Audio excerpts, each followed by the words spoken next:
Hi everyone. So let's understand this question through an example because this is a slightly complicated problem. So first we'll understand the concept of finding difference between simple interest and compound interest. Let's assume principal of 1000 rupees and rate of interest we are taking very simple 10% per annum. So what will be simple interest? Simple interest will be 100 rupees for the first year and 100 rupees for the second year. So my total interest will come out to be 200 rupees. Of course, if you calculate amount, so that is this interest plus principal, so that will come out to be 1200 rupees.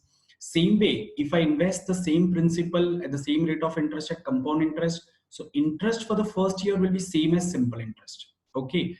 Now interest for the second year will be calculated on this new principal, that is 1000 rupees previous principal plus 100 rupees interest. So new principal is 1100 and we calculate interest on this one. So what is 10% of this 1100? It's going to be 110 rupees, right? So can I write down this 110 as 100 plus 10 rupees? Correct. Now what is this 10 rupees? So this 10 rupees is nothing but r percent of the first year's interest, and this first year interest is nothing but r percent of the principal. So this is how we got that formula. The difference between SI and CI is equal to P into r square upon 100 square. So we are going to use the same concept. We don't need to use any formula, but we are going to focus on this 10 rupees part. Okay. Now let's look at this question.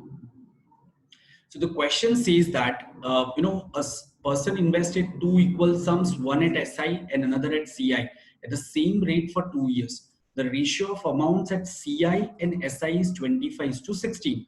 So that means amount over here is going to be 16x at simple interest. Let's assume it is 16x, and at compound interest, the amount will be 25x. Yes.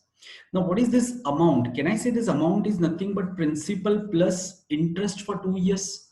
So principal plus 2 years interest. This is equal to 16x.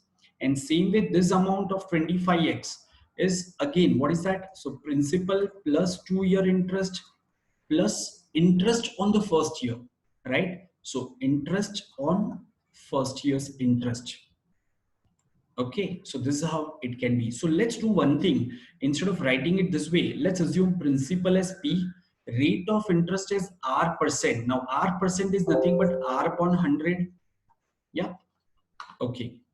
R percent is nothing but R upon 100. So this we are taking a small r.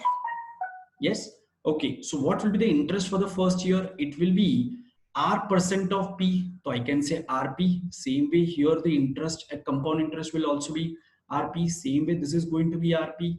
For compound interest, it will be this RP plus R percent of this first year's interest. So it will be R square P. And this R square P is nothing but difference between these two amounts, the 16x and 25x. So what is this difference? It is 9x. So now here I can say r square p is equal to 9x. Correct? That's the first equation I have got. Now over here, can I replace this principal plus 2 years interest as 2 times rp? So principal plus 2rp is equal to 16x. This is the equation that we have, and r square p is equal to 9x. This is another equation that we have. So let me write down this equation over here. P plus 2rp is equal to 16x, and r square p is equal to 9x. Now let's divide this first equation by second equation. So obviously this x part will get cancelled off, and if you look at this, p will also get cancelled off. So I'll get a simple quadratic equation like this one: 16r square minus 18r minus 9 is equal to 0. Isn't that? If you just solve this thing, this will come out to be like this one. And if you just find out the roots, so one of the root r will come out to be 1.5. Of course, you can prefer to use that delta method. So if you calculate delta over here, it will come out to be 900. So root delta will be 30, and use that minus b plus root delta upon 2a, because minus root delta you can't do it because b itself is minus 18. So minus of minus b will be 18. 18 minus 30 you can't do, so you will have to take just positive sign.